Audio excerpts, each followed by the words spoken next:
जय माँ इंद्राक्षी जय अम्बे। इंद्राक्षी धाम में दर्शकों आप सभी का हम हार्दिक स्वागत करते हैं। आज के दिन जिन जातकों का जन्म दिवस है, मैरिज एनिवर्सरी है, उन सभी को हमारी तरफ से बहुत बहुत शुभकामनाएं। हथेली में कई बार कुछ ऐसे चिन्ह बने होते हैं, संकेत होते हैं जो जीवन की बहुत गहराइयों को बता जाते हैं। उन्हीं में से एक संकेत है, चिन्ह है, जिसका नाम है ट्रायंगल, त्रिभुज। क्या आपकी हथेली में भी ये त्रिभुज बना है? और ये त्रिभुज बनना किस स्थान पर शुभ होता है? आज ये सारी जानकारी आपको इस अंक में देने वाले हैं। अपनी नॉलेज के लिए इस सब्जेक्ट को जरूर सुनिएगा। आइए पहले आज का हम पंचांग देखें। 29 मई सन 2024, दिन बुधवार, संवत 2081, ज्येष्ठ मास, कृष्ण पक्ष, तिथि षष्ठी, नक्षत्र श्रवण, राहु काल 12 से 1:30, दिशा सूल उत्तर पूर्व दिशा।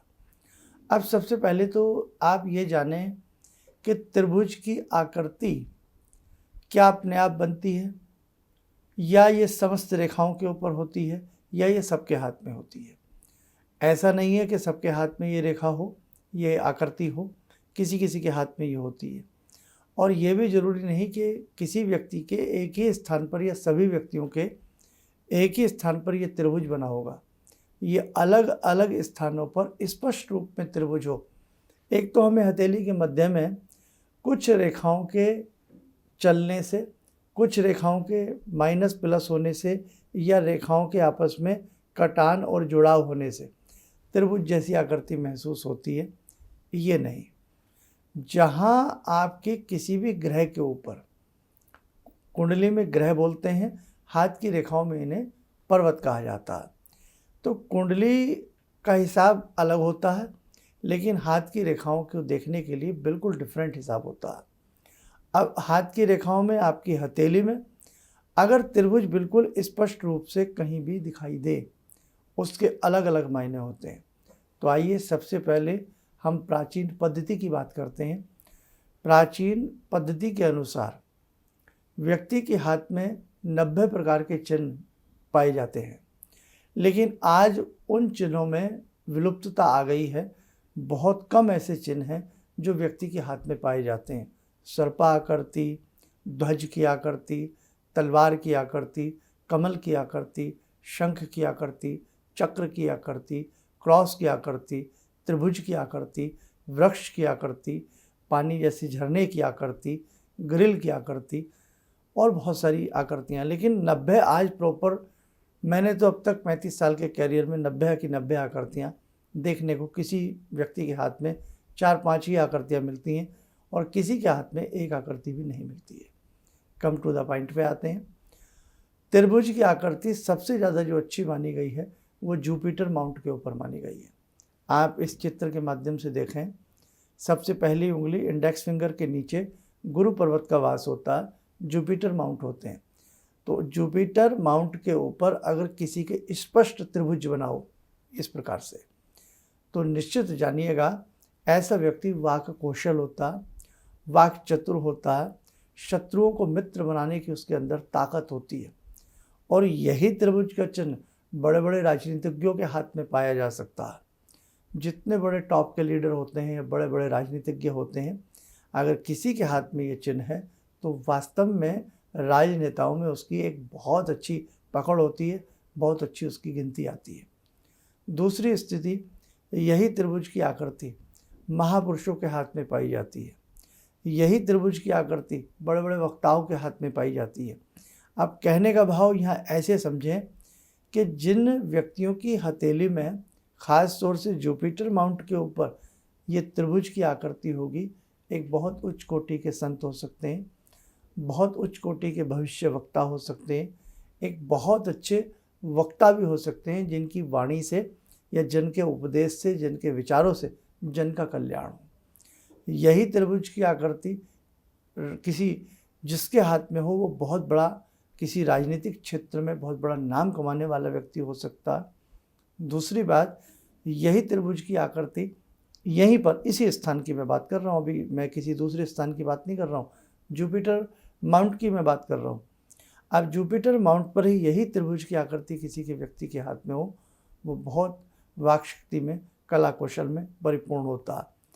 कम पढ़े लिखा भी यदि व्यक्ति है उसने बहुत कम अपनी पढ़ाई को पढ़ा है, बहुत कम उसके पास शिक्षा है, उसके बावजूद भी अगर ये त्रिभुज की आकृति उस व्यक्ति की हथेली में गुरु पर्वत के ऊपर बनी है तो वो मान के चलें वो हज़ारों व्यक्ति के ऊपर भारी पड़ जाता है। सही रूप में सही त्रिभुज की आकृति, कई बार तो हम आंकड़े लगाते हैं कि देखो त्रिभुज जैसा दिख रहा है, जैसा नहीं दिख रहा है, वो त्रिभुज ही होना चाहिए, क्लियर त्रिभुज होना चाहिए। हथेली के मध्य की बात करते हैं, हाथ के बीचों बीच जहाँ ये सकरापन हो, किसी के गहरापन हो, किसी के हल्का गड्ढा हो, वहीं पर स्पष्ट त्रिभुज की आकृति बिना किसी रेखा के मिलान के, रेखाओं के आपस में गुजरने के काट को त्रिभुज ना बनता हो, उससे तो सबके हाथ में बनता, 2-2 3-3 त्रिभुज सबके हाथ में बन जाते हैं, वो नहीं। हथेली के मध्य में जहाँ राहु का वास होता है वहाँ यदि त्रिभुज की आकृति व्यक्ति को नज़र आती है, स्पष्ट त्रिभुज नज़र आता है, भूमि, जमीन, जायदाद, भू संपत्ति का अच्छा वो व्यक्ति स्वामी होगा और उसके साथ साथ उस व्यक्ति की मानसिक सोचने की जो शक्ति होगी वो बहुत अच्छी शक्ति होगी, पैसे जोड़ने की उसके अंदर आदत अच्छी होगी। धन कमाना सब जानते हैं, लेकिन भैया इसको रोकना, इसको ठहराना कोई कोई व्यक्ति जानता है, ये सबके बस की बात नहीं है, सबका हाथ बड़ा खुला होता है। तो धन ऐसा व्यक्ति अच्छे से संग्रह कर पाएगा, ऐसा व्यक्ति धन अच्छे से जोड़ पाएगा और आड़े वक्त में ये धन उसके बहुत काम आता है। ऐसे ही त्रिभुज की आकृति यदि आपके मणिबंध के ऊपर हो, जहाँ से आपके हाथ की, जहाँ हम कलाई कह सकते हैं, सबसे नीचे की तरफ, इस स्थान पर देखे ध्यान से, यहाँ यदि छोटे छोटे त्रिभुज स्पष्ट रूप से बने हों, जलोदर रोग हो सकता है, पेट की समस्याएं हो सकती हैं और कहीं ना कहीं मानसिक घबराहट, मानसिक बेचैनी, मानसिक उन्माद से वो व्यक्ति पीड़ित हो सकता है, कॉन्स्टिपेशन उसको हो सकती है, या भोजन के तुरंत बाद उस व्यक्ति को शौच के लिए जाना पड़ेगा, पेट उसका कमज़ोर रहेगा, आंतें उसकी प्रॉपर साथ नहीं देंगी और कई बार उसको कोई सप्ताह 2 सप्ताह में बुखार से उसको पीड़ा झेलनी पड़ सकती है। तो कहने का भाव, हथेली में नाना प्रकार के संकेत हैं, हम आगे आगे उन संकेतों के और के बारे में भी आपको बताएंगे। आज तो हमने संक्षिप्त में एक ही आकृति त्रिभुज के एक ही संकेत के बारे में बताया। अभी यही त्रिभुज सूर्य पर्वत पर हो तो क्या हो, शनि पर्वत पर हो तो क्या हो, चंद्रमा के ऊपर हो तो क्या हो, बहुत सारे अभी इसके और रहस्य हैं, लेकिन कार्यक्रम बहुत बड़ा हो जाएगा। बंगाल की पद्मावती जी के हाथ में 64 प्रकार के संकेत थे और कुछ कुल मिलाकर के 90 प्रकार की इस प्रकार की आकृतियाँ बनती हैं जो हम इस प्रकार के संकेत होते हैं, और अकेले उनके हाथ में 64 प्रकार के संकेत थे, ऐसा रिकॉर्ड है। और दूसरी बात, एक समय था जब बनारस में, साउथ में, नेपाल में जो राजा लोग हुआ करते थे उन्हें 47 सब्जेक्ट पढ़ने पड़ते थे और उनमें से अंक विद्या और आपका ये सामुद्रिक विज्ञान भी हुआ करता था। कहने का मतलब कि उन राजा महाराजाओं तक पहुंचने की स्थिति के लिए बहुत सारी चीज़ों से उन्हें शिक्षा दीक्षा से गुजरना पड़ता था। आपने सुना भी होगा, घुड़सवारी सीखना, तीर चलाना सीखना, युद्ध के मैदान की कला कौशलता को सीखना, कई भाषाओं का ज्ञान होना, तब जाकर के वो राजा बना करते थे। और आज की स्थिति तो बहुत कुछ बदल गई है, आप सब जानते ही हैं। आइए, समय हो चला आज की ध्यान साधना का। जुड़ते हैं आज की ध्यान साधना में सरस्वती स्वरूपा भगवती जगदम्बा से। ॐ सिन्दूरारुणविग्रहां त्रिनयनां माणिक्यमूलस्फुरात् स्तारानायकशेखरं स्मितमुखी भापेन वाक्षोरुवां पाणिभ्यामलपूर्णरत्नचषकां रत्नोत्परां बिभ्रति सौम्यां रत्नगटस्थरक्तचरणां ध्यायेत् पराम् अम्बिकां खड्गं चक्रगदेषु चापपरिगान् शूलम्बुशोण्डिं शिरा शङ्खं संदधतीं करे स्त्रीनयनां सर्वाङ्गभूषावृतां नीलास्मद्युतिमास्य पाददशकां सेवे महाकालिकां यामास्तो स्वपितैहरो कमलजो हन्तुं मधुं कैटवम् विद्युद्दामसमप्रभां मृगपते स्कन्दस्थितां भीषणां कन्यां विहकरवालखेटविलसा धस्ताविरासेवितां हस्तैश्चक्रगदाशिखेटविशिखां चापं गुणं तर्जनीं विप्राणामलिलात्मिकां शशिधरां दुर्गां त्रिनेत्रां भजे। कवच बना लें, ध्यान करें, जगत जननी का शुभ आशीष हम सबके ऊपर बरस रहा है।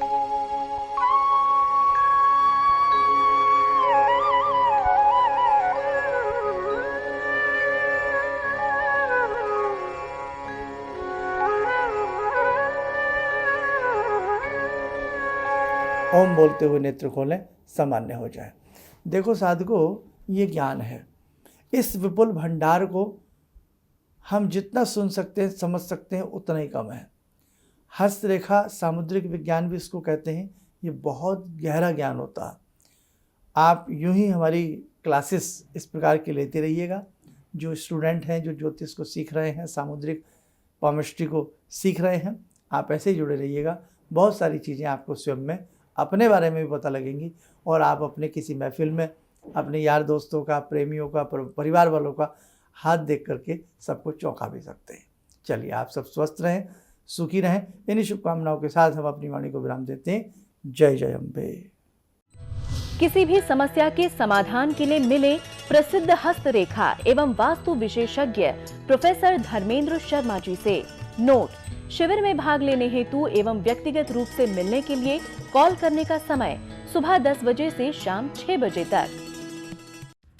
हमारे विभिन्न ज्ञानवर्धक कार्यक्रम देखने के लिए आप हमें अभी सब्सक्राइब करें, बेल आइकन को प्रेस करें ताकि आप देख सकें हमारा कार्यक्रम सबसे पहले।